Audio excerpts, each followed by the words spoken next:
పాతికేళ్ల క్రితం నా జీవితం ఎలా ఉందో ఇప్పటికీ అలాగే ఉంది సార్. అందరూ ఆనందం కోసం ప్రేమిస్తే నేను అవసరం కోసం ప్రేమించాను. ఇన్నాళ్ళు నాకు కావాల్సిన అమ్మాయి ఎలా ఉండాలి, తనకెంత ఫ్యామిలీ ఉండాలని ఆలోచించానే కానీ వాళ్ళు నన్ను కావాలనుకోవడానికి నా దగ్గరే ఉంది ఎప్పుడు ఆలోచించలేదు సార్. నా ప్రేమలో స్వార్థం ఉంది సార్, అందుకే ఓడిపోయింది.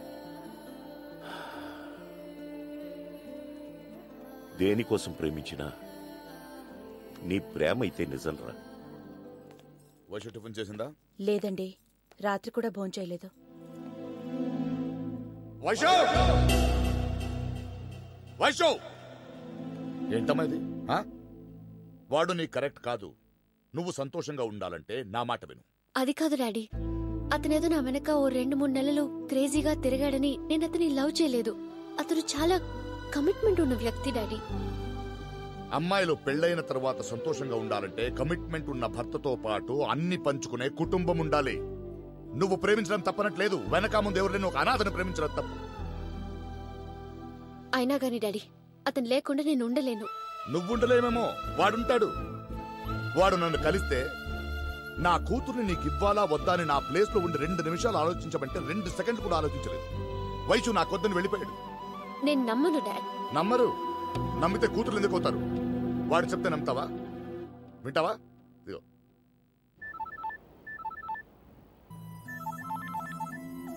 హలో. ఎరా, నువ్వు నాతో చెప్పావే, అదే మాట వైషుతో చెప్పు. విను.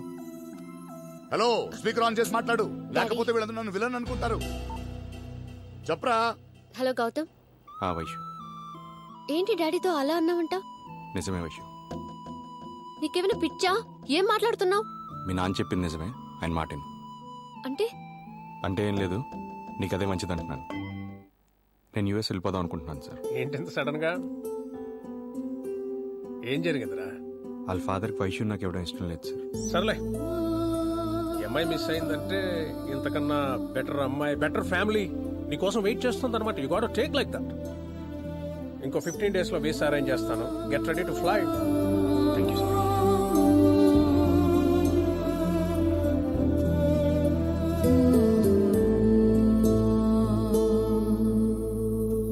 అన్నయ్య, నాదొక మాట, వైషుకు పెళ్లి చేసేద్దాం. మంచి సంబంధం దొరకాలి కదరా. మొన్న ఒక అతను తెచ్చాడు కదా విశ్వనాథ్ గారి సంబంధం. ఏదా లండన్ సంబంధమా? అంత దూరం వైషుని పంపించలేను. ఏ పంపిస్తే ఏంటి, వైషు బాగుంటుంది మనకు కావాల్సింది. నేను ఆల్రెడీ వాళ్ళతో మాట్లాడాను. మంచి మనుషులు, పద్ధతులు అవి బాగా తెలిసిన వాళ్ళు. కుర్రోడు కూడా డాక్టర్ చదివాడు. నాకైతే ఈ సంబంధం బాగా నచ్చింది అన్నయ్య.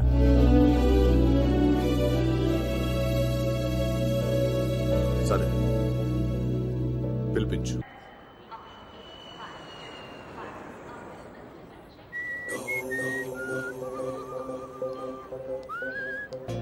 Excuse me? Yes. Are you Kingfisher? Yeah. How is Vijay Mallya? Fine. He's a single Raja. Go.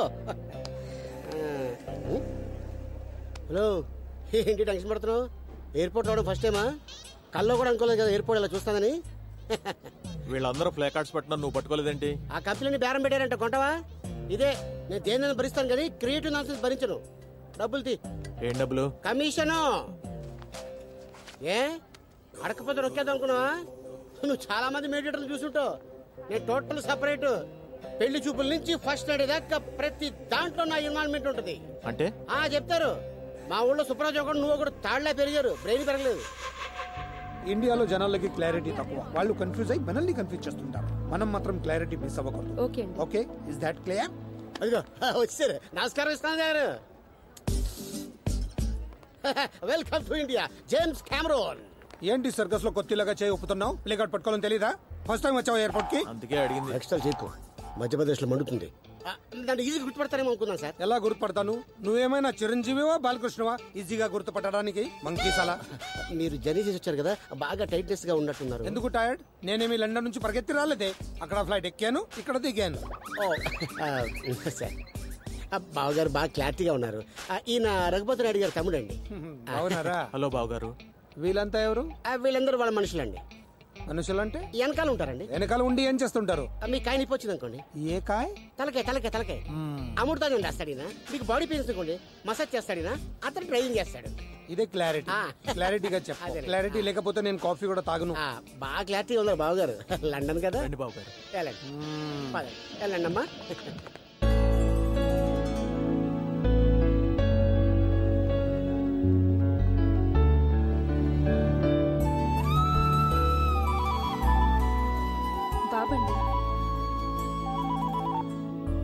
Hello. Hi dad. అమ్మాయి ఎలా ఉంది? అందంగా ఉందా? ఇలాంటి అమ్మాయిని నువ్వు భార్యగా పొందాలంటే 1000 జన్మలెత్తాలి. Thank you so much dad. అంతా అందంగా లక్షణంగా ఉంది. ఇప్పటి నుంచి నీకు no get together, no parties, ఏదైనా నీ భార్యతోనే. నీ ఫస్ట్ ప్రిఫరెన్స్ నీ భార్యకి ఇవ్వాలి.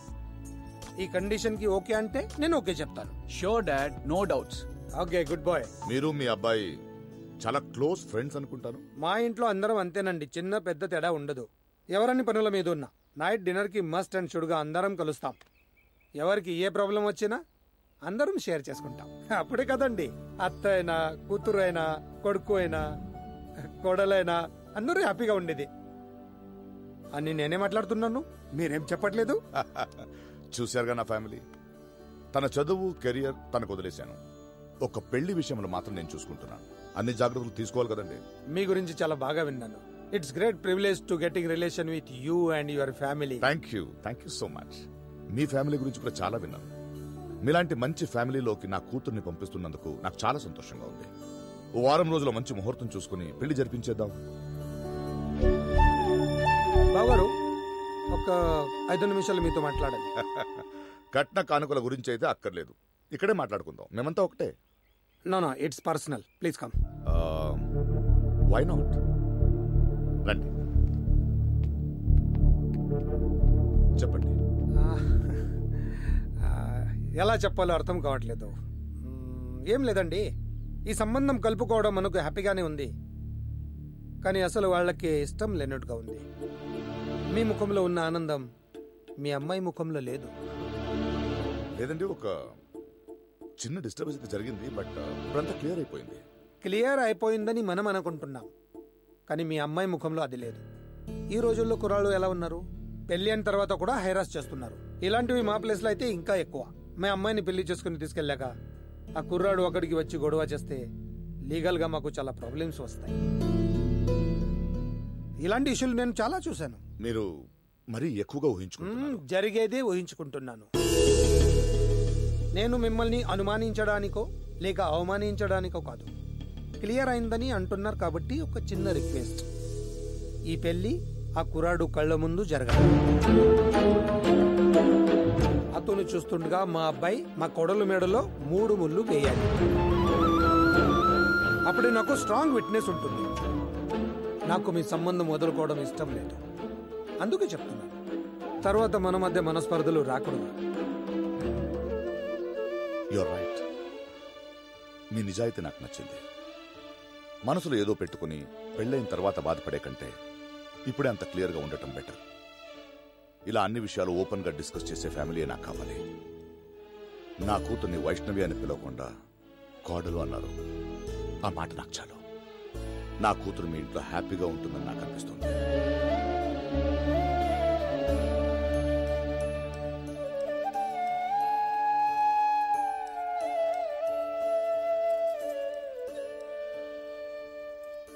అతను తీసుకురమ్మన్నందుకు నాకేం బాధ లేదు గాయత్రి.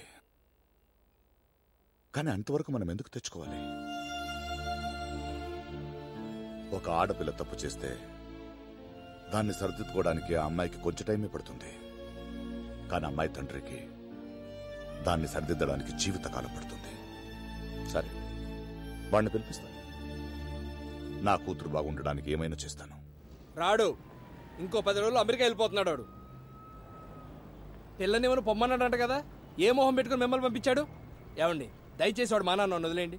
వాడికి ఎవడున్నా లేకపోయినా మేమున్నాం. అయినా ఏంటండి ఇది? ప్రేమించినోడు ముందే ప్రేమించిన అమ్మాయికి పెళ్ళా? ప్రపంచంలో ఎక్కడ జరుగుతాయి ఇది? వదిలేస్తానని మాట ఇచ్చాడు కదా. అయినా పెళ్ళైన తర్వాత కూడా అమ్మాయిని కిలికేంత క్యారెక్టర్ లేనోడు కదా మా ఫ్రెండ్. ఇదే మాట చెప్పండి, వెళ్ళండి. ఏం చెప్పమంటావు? చెప్పడానికి ఏమీ లేదు. వాడు వస్తాడన్నా మేము రానియం.